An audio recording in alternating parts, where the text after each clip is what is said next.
I think I've got some sort of rather bad and perhaps even unwelcome news.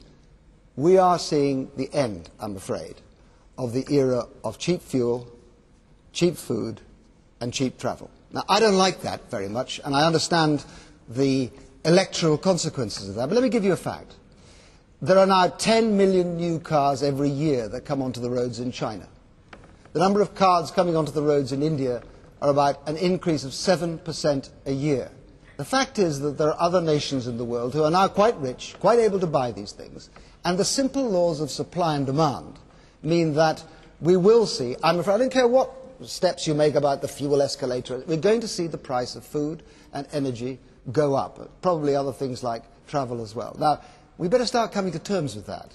And one of the things that we have to do, I mean, we have to do it for economic reasons, let alone environmental ones, is get ourselves off the carbon kick. And unless we do that, we will not be able to cope with the immense challenges that are coming to our way of life in the future. It's not going to be easy, and it's not going to be done quickly, but we've got to start now. And frankly,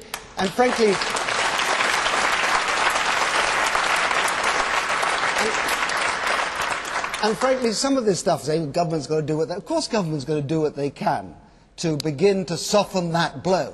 But unless you tackle the fundamentals, and the fundamentals are that we are not the richest group of nations in the world any longer, that we are reaching the limits of population sustainability on our Earth, that the problems we are going to face with, for instance, the reduction of increasing starvation and increasing demand for the food and raw materials and energy that the world has, and unless we begin to change the basis of our society and our government, it could blow the whole system apart. Okay. And until these guys start addressing that question, the rest won't work. We are addressing it.